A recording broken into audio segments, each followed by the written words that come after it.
नमस्कार मित्रों, evergreen academy में आप सबનું हार्दिक स्वागत है।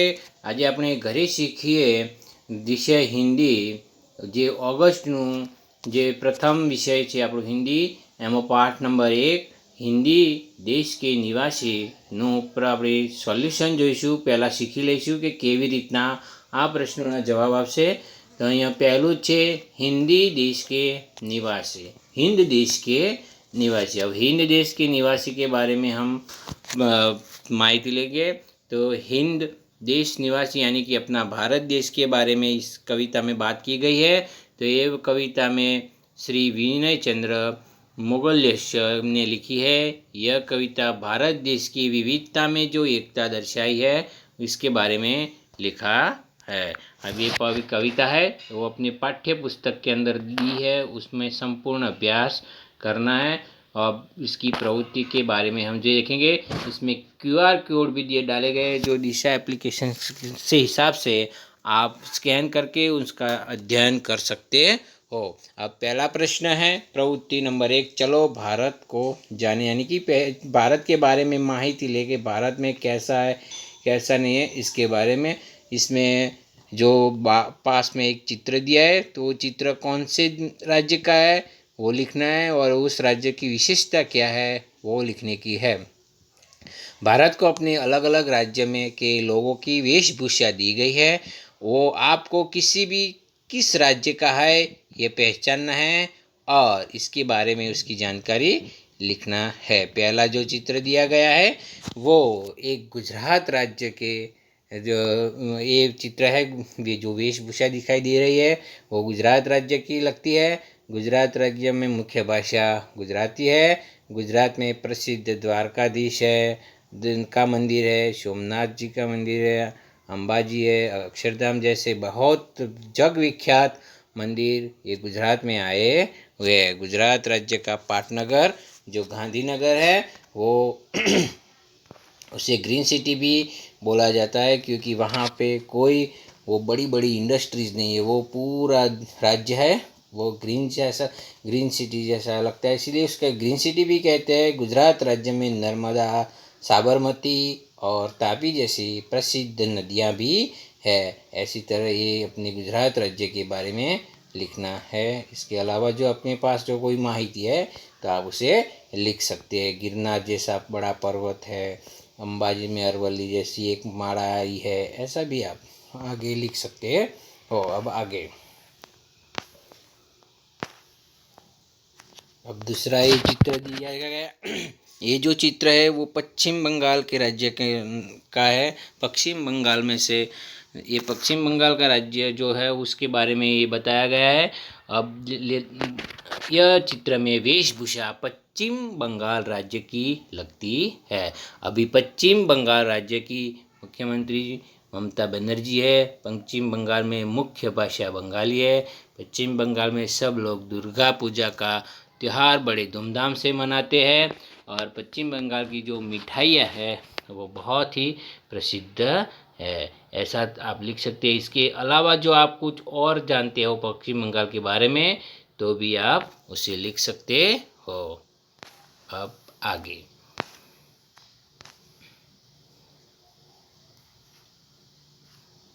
अब ये चित्र दिया गया है, ये वेशभूषा है वो पंजाब राज्य की लगती है। पंजाब राज्य में गेहूं की खेती ज़्यादा होती है वो लिख सकते हो। पंजाब की राजधानी चंडीगढ़ है। पंजाब के प्रसिद्ध लोग भांगड़ा नृत्य भी करते हैं। उसमें अमृतसर का स्वर्ण मंदिर भी है, वहाँ देखने के लिए कई लोग दूर दूर से भी आते हैं और वो देखने लायक भी है। ऐसी तरह ये पंजाब राज्य के बारे में लिख सकते हो। ये जो वेशभूषा दिख रही है वो पंजाब राज्य की है। अब आगे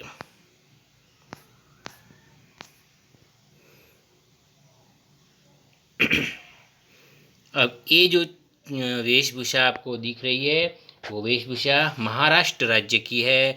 वो महाराष्ट्र राज्य की राजधानी मुंबई है। महाराष्ट्र राज्य की भाषा मराठी है और गणेश उत्सव महाराष्ट्र का प्रसिद्ध त्यौहार है।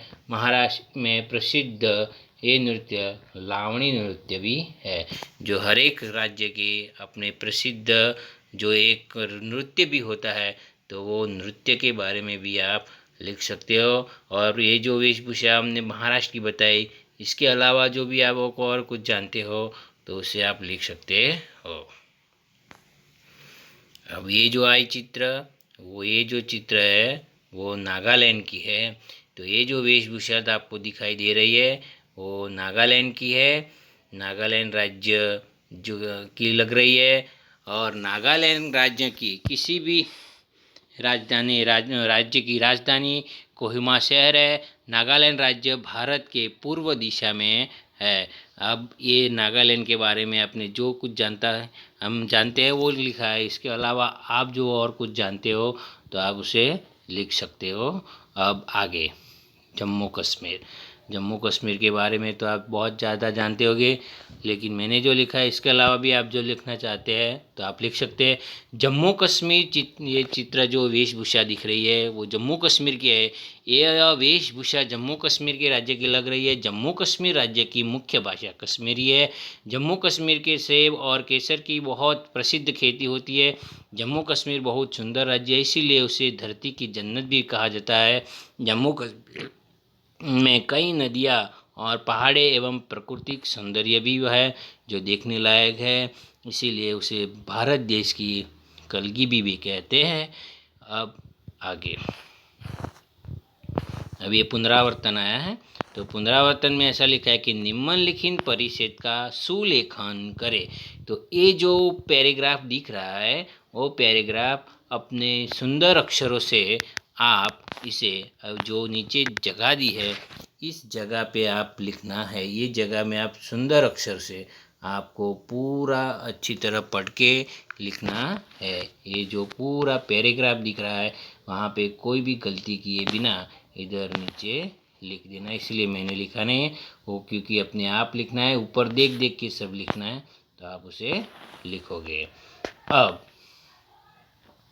जो निम्नलिखित संवाद दिए हैं वो संवाद पढ़ के व्यक्तिवाचक संज्ञा पहचान के हमें लिखना है। तो इधर लिखा है अनुज माँ मुझे भूख लग रही है, आप मैकडॉनल्ड के बर्गर मंगा दो। तो जो देखो ये आप है वो व्यक्तिवाचक है, वो तुमने है जो वो भी व्यक्तिवाचक है, तुम्हें भी व्यक्तिवाचक है। वो ऐसे हम पढ़ेंगे और दिखाएं। अनुज कल तुमने पिज़्ज़ा खाया था और सुबह मैगी। तुमने कितनी बार समझाया कि यह कूड़ा अर्थात जंक फूड में इसे नहीं खाना चाहिए। अनुज बोला माँ पिज़्ज़ा तो कल अक्षत के जन्मदिन की पार्टी में खाया था और मैगी भैया ने बनाई थी। माँ पर गया तो तुम्हारे पेट में ने, नुकसान तो तुम्हारा हुआ ना। जानते हो ये सब चीज़ें दिल को कमज़ोर करती है, साथ में शरीर को मोटा करती है और न जाने कितनी बीमारियां को जन्म देती है।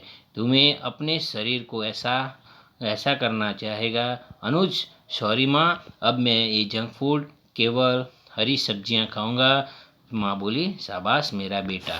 तो आपने जो उसमें व्यक्तिवाचक संज्ञा है उसमें मुझे, आप, तुम्हें, तुम्हें, तुम्हारे, तुम्हारा, तुम, मैं, ये सब व्यक्तिवाचक है। यानी कि वो जो ये जो शब्द है वो व्यक्ति के बारे में दर्शाता है, इसलिए उसे व्यक्तिवाचक कहते हैं। तो ये शब्द आएंगे वो व्यक्तिवाचक शब्द है। अब आगे प्रवृत्ति 3, मुहावरे के अर्थ देकर वाक्य में प्रयोग कीजिए। अब मुहावरे के अर्थ आपको देकर ये जो मैंने जो वाक्य में प्रयोग किया है वो भी चलेंगे, और अगर आपको दूसरे कुछ और लिखने हैं तो आप लिख सकते हो। पहला है मार खा जाना, यानी कि धोखा खा जाना। महेश अपने मित्र की पहचान में मार खा गया। आप दूसरी बार दूसरा कोई और नाम लिख सकते हो और दूसरी तरह भी ये वाक्य बना सकते हो। दूसरा है कोई चारा न रहना, यानी कि कोई विकल्प न रहना। आकाश को ऐसी बीमारी हुई कि उसके पास ऑपरेशन के अलावा कोई भी चारा रहा नहीं। अब तीसरे नंबर पे है अब देखा न ताप, लेकिन कुछ भी न सोचना। आप देखना न ताप, यानी कि कुछ भी न देखना। माँ ने अपने बेटे की परीक्षा में अच्छे नंबर से पास हो गया, और पास हो गया इसीलिए उसने अब देखा न ताव। हड्डी पसली एक बहुत पीटना, यानी कि बहुत मारना भी लिख आगे। अपने राकेश ने अपने मित्र को इतना पीटा कि हड्डी पसली एक हो गया, यानी कि टूट गई। ऐसी तरह लिखते हैं। अगर आपको दूसरी तरह लिखना है तो आप उसे लिख सकते हो। अब आगे निम्नलिखित जो समानार्थी शब्द की जोड़ियाँ बनाना है। तो अतिथि यानी कि मेहमान, आरण्य यानी कि जंगल, आज्ञा यानी आदेश, अहंकार यानी घमंड, आनंद यानी हर्ष, और अनाज यानी धान्य जो मैंने जोड़ के बनाए हैं, इसी तरह आपको जोड़ के बनाने हैं। अब जो ये नीचे दिए गए जो भी इस वाक्य है उसमें विराम चिन्ह देना है। तो मैंने विराम चिन्ह है ना जो बुक में दिए थे वहीं पे लगा दिए, लेकिन आपको इधर अपने आप अच्छी तरह फिर से लिखने के, इधर लिखना, इधर ये जो लिखा है पहले वाला कि तुम नारे लगे महात्मा गांधी के, तो ये जो पूर्ण विराम दिया है मैंने इधर और ये इधर, वो आपको लगा के फिर से इधर लिख देने का। जाओ इनके घर दिखा दो, ये भी आपको इधर फिर से लिख देना है। जो मैंने पूर्ण विराम है वो सेंटेंस में दिए, लेकिन ऐसी तरह आपको नीचे फिर से लिख देना है। नेताजी ने कहा, वहाँ अल्प विराम रखना। तुम मुझे खून दो, मैं तुम्हें आज़ादी दूंगा। वाक्य पूरा हो गया तो लिटा कर देना, वो पूर्ण विराम है। हिंदी में पूर्ण विराम एक लिटा कर दिया जाता है। वह योग्य, सुशील, मिलनसार है, वहाँ अल्प विराम आएगा। थोड़ा बहुत सनकी है, वो वहाँ पूर्ण विराम है। उसे रोको, मत जाने दो। तो ये जो पूर्ण विराम दिया है मैंने, ऐसी तरह आपको पूर्ण विराम और अल्प विराम दोनों रखना है और वाक्य फिर से आपको लिखना है। और ऐसी तरह हमारा जो हिंदी विषय का जो ये सॉल्यूशन है वो बताया है। अगर आपको ये हमारी वीडियो अच्छी लगी हो तो उसे लाइक करो, शेयर करो और सब्सक्राइब करो, ताकि हम जो पढ़ाई के जो नई वीडियो अपलोड करते रहे वो आपको तुरंत मिलते रहे। Thank you.